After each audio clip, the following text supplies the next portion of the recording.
Good morning to all of you. नमस्कार विद्यार्थी मित्रांनो. तर मागच्या 1-2 लेक्चरला आपण प्लॅनिंग म्हणजे नियोजन, यामध्ये नियोजनाची वैशिष्ट्ये आणि नियोजनाचं महत्त्व पाहिलं. तर आपल्याला या लेक्चरला नियोजन प्रक्रियेतील टप्पे या घटकाचा अभ्यास करायचा. तर विद्यार्थी मित्रांनो, तर नियोजन प्रक्रियेतील टप्पे परीक्षेमध्ये प्रश्न विचारताना या प्रकरणातला हा अतिशय महत्त्वाचा प्रश्न आहे. तर परीक्षेमध्ये प्रश्न विचारताना कशा पद्धतीने वेगवेगळ्या पद्धतीने प्रश्न विचारला जातो. कधी कधी प्रश्न असा विचारला जातो, नियोजन म्हणजे काय, नियोजन प्रक्रिया स्पष्ट करा. त्याचबरोबर नियोजन म्हणजे काय, नियोजनाचे टप्पे स्पष्ट करा. त्याचबरोबर नियोजन म्हणजे काय, नियोजनाच्या पायऱ्या स्पष्ट करा. त्याचबरोबर नियोजन म्हणजे काय, नियोजनाच्या अवस्था स्पष्ट करा. अशा पद्धतीने यावर वेगवेगळ्या पद्धतीने प्रश्न विचारला जातो, परंतु त्याचं उत्तर आपल्याला एकच लिहायचं. आपल्याला पाठ्यपुस्तकामध्ये नियोजन प्रक्रियेचे टप्पे या घटकाचा अभ्यास करत असताना सगळ्यात पहिल्यांदा पहिला टप्पा येतो, तो म्हणजे उद्दिष्ट ठरवणे. बघा, नियोजन ही व्यवस्थापनातील एक प्रमुख प्रक्रिया आहे. नियोजनाशिवाय व्यवसायामध्ये कोणतेच कार्य व्यवस्थित पद्धतीने होऊ शकत नाही. त्यासाठी व्यवसायामध्ये नियोजन हे अतिशय महत्त्वाचं आहे. मग नियोजन करताना सगळ्यात पहिला टप्पा किंवा पहिली पायरी किंवा पहिली अवस्था किंवा पहिली प्रक्रिया ती कोणती असेल, तर उद्दिष्टे ठरवणे. उद्दिष्टे ठरवल्याशिवाय नियोजनाचं कार्यच करता येणार नाही. कारण उद्दिष्टच नसेल तर कशाचं नियोजन आणि कोणत्या कार्याचं नियोजन करायचं हा एक प्रश्न समोर निर्माण होतो. त्यामुळे व्यवसायासमोर कोणत्याही व्यवसायाची निर्मिती झाल्यानंतर सगळ्यात पहिल्यांदा त्याच्यासमोर उभं राहते ते म्हणजे उद्दिष्टे. तुम्हाला तर माहीत आहे, व्यवसायाचं प्रमुख उद्दिष्ट नफा मिळवणं असतं. त्याचबरोबर नफा मिळवणे हे प्रमुख उद्दिष्ट असल्याबरोबर इतर सुद्धा उद्दिष्ट असतात. ग्राहक समाधान करणे, योग्य वस्तूचे उत्पादन करणे, दर्जेदार वस्तूचे उत्पादन करणे, वस्तूची किंमत योग्य ठेवणे, अशा प्रकारची वेगवेगळी उद्दिष्ट असतात. मग त्याचबरोबर नियोजन करत असताना नियोजनामध्ये सुद्धा उद्दिष्ट असलं पाहिजे. तर उद्दिष्टे हा नियोजन प्रक्रियेतील सगळ्यात महत्त्वाचा आणि पहिला टप्पा समजला जातो. उद्दिष्टे जर स्पष्ट असेल तर योजना योग्यरित्या पूर्ण करता येते. उद्दिष्टे जर अस्पष्ट असतील तर योजना पूर्ण करत असताना व्यवसायासमोर अनेक अडचणीला सामोरे जावं लागतं. त्यामुळे उद्दिष्टे हे सगळ्यात महत्त्वाची नियोजनामध्ये समजली जातात. नियोजनाचा उद्देश व्यवसाय संस्थेचे उद्दिष्टे साध्य करण्यास मदत करणे हा असतो. व्यवसायामध्ये नियोजनाचा संबंध हा व्यवसायातील उद्दिष्टे साध्य करण्याचा असतो. मग व्यवसायाची उद्दिष्टे वेगवेगळ्या प्रकारची असू शकतात. मी आता सांगितलेले आहेत. त्यामध्ये आर्थिक उद्दिष्टे असतील, सामाजिक उद्दिष्टे असतील, त्याचबरोबर विशेष उद्दिष्ट असतील. अशा विविध प्रकारची उद्दिष्टे व्यवसायासमोर येतात. उद्दिष्टे स्पष्ट असली पाहिजेत. त्यामुळे संघटनेतील प्रत्येक व्यक्तीला उद्दिष्टाची माहिती मिळू शकते व ती उद्दिष्टे पूर्ण करण्यासाठी कर्मचाऱ्यांकडून सहकार्य मिळू शकतं. या अनुसरून व्यवसायामध्ये वेगवेगळ्या प्रकारची उद्दिष्टे असली पाहिजे. काही उद्दिष्टे अल्पकालीन तर काही उद्दिष्टे दीर्घकालीन असू शकतात. थोडक्यात संघटनेची निरनिराळी उद्दिष्ट असली तरी त्यात योग्य समन्वय व संतुलनपणा असावा लागतो.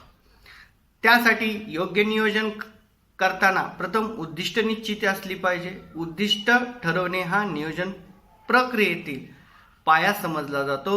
उद्दिष्ट ठरवल्याशिवाय व्यवसायामध्ये पुढचं कार्यच करता येत नाही. त्यामुळे नियोजन प्रक्रियेतील उद्दिष्ट ठरवणे हा पहिला टप्पा अतिशय महत्त्वाचा असतो. त्याच पद्धतीने उद्दिष्ट ठरवणे हे नियोजन प्रक्रियेतील पाया समजला जातो. त्यानंतर पुढे पूर्वानुमान. बघा, पूर्वानुमान म्हणजे काय, तर भविष्याबद्दलचा अचूक अंदाज करणे म्हणजे पूर्वानुमान.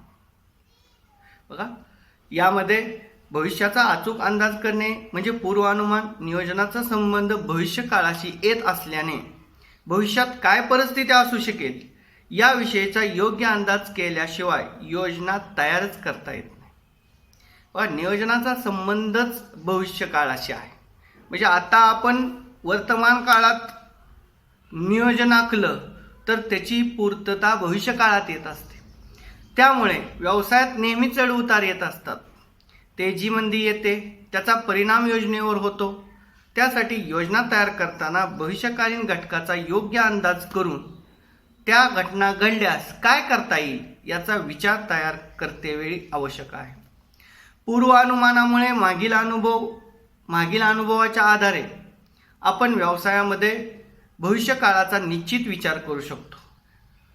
व्यवस्थापकाकडे असलेल्या ज्ञानाच्या आधारे तो पूर्वानुमान अचूक पद्धतीने लावू शकतो आणि पूर्वानुमान जर अचूक असतील तर त्याचा फायदा भविष्यामध्ये व्यवसायाला होत असतो. त्यामुळे उद्दिष्ट ठरवल्यानंतर पूर्वानुमान ही पायरी येते आणि ती पायरी भविष्य काळाचा निश्चित अंदाज करण्यासाठी महत्त्वाची समजली जाते. त्यानंतरची पुढची पायरी आहे धोरण व कार्यक्रम ठरवणे. उद्दिष्ट ठरवल्यानंतर व पूर्वानुमान केल्यानंतरची जी पायरी येते ती म्हणजे धोरण आणि कार्यक्रम ठरवणे. या तत्वांचा यामध्ये समावेश केला जातो. यामध्ये उद्दिष्टे साध्य करण्यासाठी मार्गदर्शक तत्वे निश्चित करावी लागतात आणि त्याचबरोबर ती धोरणे अंमलात आणण्यासाठी काही कार्यक्रम ठरवावे लागतात आणि कार्यक्रम ठरवल्यानंतर त्यानुसार धोरणात कृतीविषयी विवेचन करावे लागते. व्यापक विचार आणि त्याबाबत मार्गदर्शन धोरणातून स्पष्ट होत असते. कोणतेही कार्य केव्हा कशा रीतीने करावायचे याबाबतची निश्चिती रूपरेषा म्हणजेच कार्यक्रम होय. बघा, पूर्वानुमान ठरवल्यानंतर धोरण व कार्यक्रम ठरवावे लागतात. व्यवसायामध्ये व्यवसायाची काही धोरणे असतात आणि कोणतं कार्य कशा पद्धतीने करायचं त्याचा आराखडा म्हणजे कार्यक्रम असतो आणि त्या दृष्टीने व्यवसायामध्ये त्याची रूपरेषा ठरवावी लागते. धोरण दीर्घकालीन असू शकते, अल्पकालीन असू शकते, पण नियोजन दोन्हीही असू शकते. बघा, धोरण दीर्घकाळ असू शकते, अल्पकाल असू शकते, परंतु नियोजनासाठी दोन्हीची आवश्यकता असते. त्यामुळे कार्यक्रम व धोरण ठरवणे हे सुद्धा नियोजन प्रक्रियेतील सगळ्यात महत्त्वाचा टप्पा समजला जातो. त्यानंतरचा टप्पा समोर येतो तो म्हणजे पर्यायी साधनांची निवड करणे. बघा, व्यवसायासमोर असंख्य साधने उपलब्ध असतात आणि त्या असंख्य साधनांमधून पर्यायी साधनाची निवड व्यवस्थापकाला करावी लागते. नियोजन प्रक्रियेतील पुढील पायरी पर्यायी साधनाची निवड करणे ही तितकीच महत्त्वाची समजली जाते.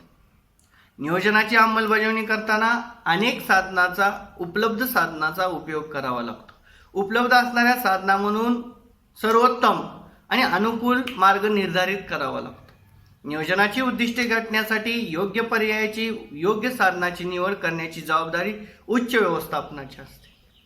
कारण नियोजनामध्ये एकच कार्य उच्च व्यवस्थापनाला करावं लागतं. असंख्य पर्याय उपलब्ध असतात आणि त्या असंख्य पर्यायातून योग्य पर्यायाची निवड किंवा अनुकूल पर्यायाची निवड त्या ठिकाणी वरिष्ठ व्यवस्थापनाला करावी लागते. त्यामुळे व्यवस्थापनाच्या पायरीमध्ये पर्यायाची किंवा पर्यायी साधनाची निवड करणे हा एक मार्ग असतो आणि त्या दृष्टीने नियोजन प्रक्रियेतील हा सुद्धा टप्पा तितकाच महत्त्वाचा असतो.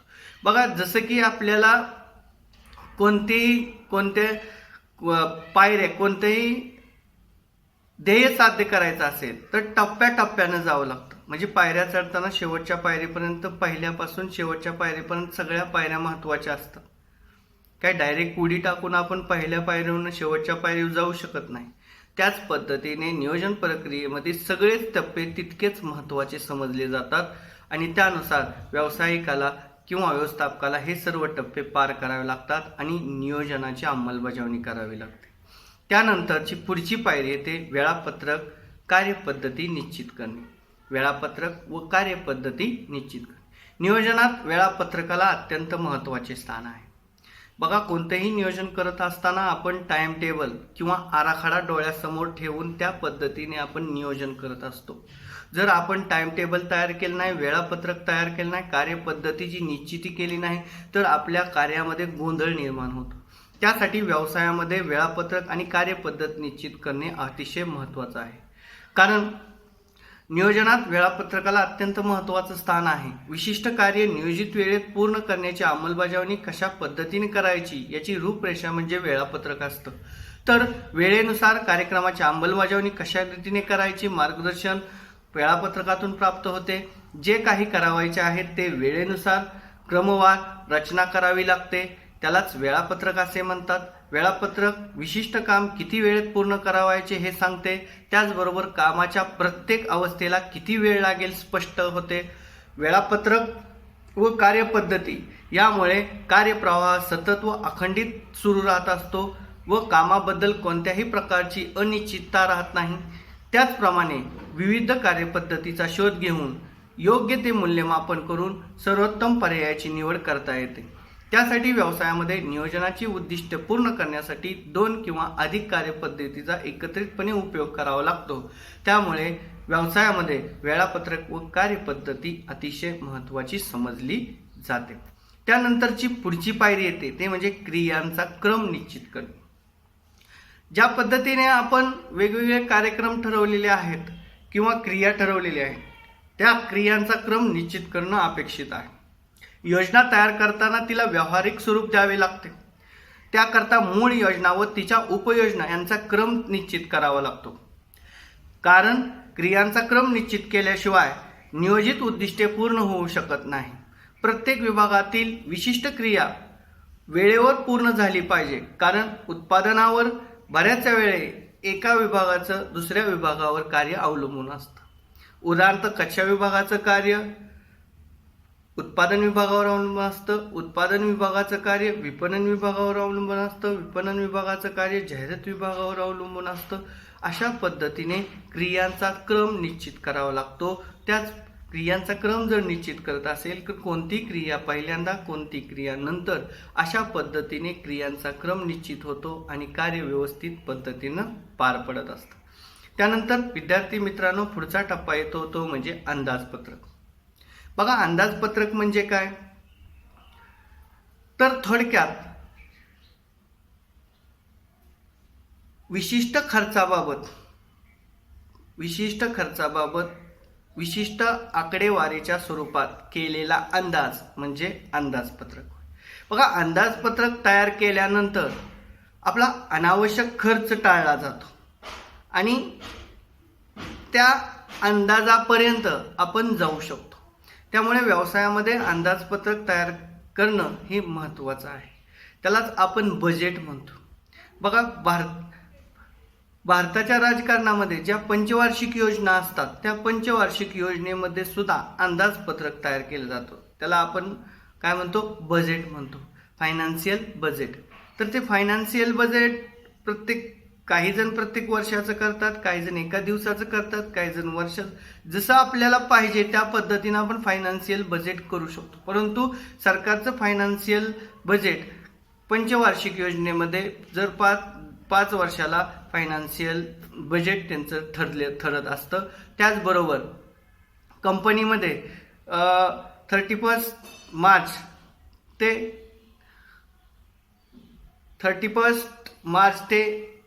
1 एप्रिल असं फायनान्शियल बजेट असतं. त्यानुसार बजेट तयार केलं जातं. ते गृहमंत्री महाराष्ट्राचे गृहमंत्री किंवा केंद्र सरकारमध्ये होम मिनिस्टर अशा पद्धतीने ते काय करतात बजेट सादर करतात. बजेट तयार केल्यामुळे जो आगाऊ खर्च आहे त्याच्यावर नियंत्रण ठेवता येतं आणि त्याचबरोबर अपेक्षित खर्चापर्यंत आपण जाऊ शकतो. त्यानंतर पुढे उपयोजनांची निर्मिती करणे. बघा व्यवसायामध्ये योजना करत असताना योजनेच्या अंतर्गत योजना तयार केली जाते. म्हणजे नियोजनाच्या पोटामध्ये जे नियोजन केलं जातं त्याला उपयोजनाची निर्मिती असे म्हणतात. उदाहरणार्थ आपण योजना केलेली आहे नदीवर धरण बांधण्याची, ही एक योजना आहे. परंतु त्याच्या अंतर्गत उपयोजनांची निर्मिती होते. कोणती तर त्यामध्ये कॅनल. आता नदीवर धरण बांधल्यानंतर त्या धरणातून जे पाणी आहे ते शेतीसाठी किंवा इंडस्ट्रीयल यूजसाठी त्या पाण्याचा उपयोग होण्यासाठी त्यामधून काय केले जातात, कॅनॉल तयार केले जातात. त्याचबरोबर शेतीसाठी पाण्याचा उपयोग केला जातो. त्याचबरोबर त्यातून वीज निर्मिती होते. त्याचबरोबर त्याच्यातून मत्स्यपालन होतं. त्याचबरोबर मासेमारी व्यवसाय चालतो. आज ह्याबरोबर म्हणजे नियोजन करत असताना नियोजनाच्या पोटामध्ये ज्यावेळेस नियोजन केलं जातं त्यावेळेस त्याला उपयोजनाची निर्मिती, म्हणजे योजना एक आहे धरण बनवायची, परंतु त्याच्यातून ज्या उपयोजना निघतात त्या सुद्धा योजनांची निर्मिती त्यामधून होत असते. त्यामुळे योजनेबरोबर उपयोजनाची निर्मिती नियोजन प्रक्रियेतील हा 8वा टप्पा येतो. बघा, आता साखर कारखाना तयार करणे ही एक योजना आहे. साखर कारखाना तयार करणे ही एक योजना आहे, परंतु त्याच्या उपयोजना कोणत्या आहेत? त्याच्यामधून फक्त साखर कारखान्यामध्ये फक्त साखर तयार होते का? नाही. तर त्याचबरोबर काय होतं, तिथे अल्कोहोल निर्मिती होते, बगॅसची निर्मिती होते, त्याचबरोबर वीज निर्मिती होते,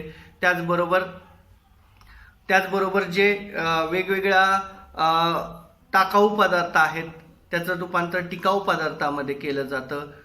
अशा प्रकारची एक योजना असते, त्याच्यातून इतर उपयोजनांची निर्मिती होते. त्यामुळे हा एक टप्पा महत्त्वाचा समजला जातो. आणि शेवटचा टप्पा असतो तो म्हणजे पाठपुरावा किंवा अनुसरण. आपण जे नियोजन केलेलं आहे, केलेल्या नियोजनाप्रमाणे जर आपलं उद्दिष्ट साध्य झालं तर आपण केलेलं नियोजन योग्य आहे असं आपण समजायचं, म्हणजे त्याचा पाठपुरावा झाला. परंतु आपण जे ठरवलेलं नियोजन आहे आणि केलेलं कार्य आणि प्रत्यक्षात नियोजन यामध्ये जर तफावत असेल, म्हणजे आपण नियोजन केलंय परंतु त्यापर्यंत आपण पोहोचलो नाही, जर का पोहोचलो नाही तर त्या कारणाचा शोध म्हणजेच पाठपुरावा असतो. त्या कारणाचा शोध घेऊन ते नियोजन का पूर्ण झालं नाही त्याच्यावर उपाययोजना करून ते नियोजन पूर्ण करणे हे पाठपुराव्यात येतं. मग ह्यानुसार जर आपण टप्प्याटप्प्याने नियोजन करत असेल तर नियोजन योग्य पद्धतीनं पूर्ण होतं. जर नियोजन टप्प्याटप्प्याने पूर्ण करत नसेल तर नियोजन योग्य पद्धतीनं होणार नाही. तर हे आहे नियोजन प्रक्रियेतील टप्पे. ह्यालाच आपण म्हणतो नियोजनाच्या अवस्था, नियोजनाच्या प्रक्रिया किंवा नियोजनाच्या पायऱ्या. धन्यवाद.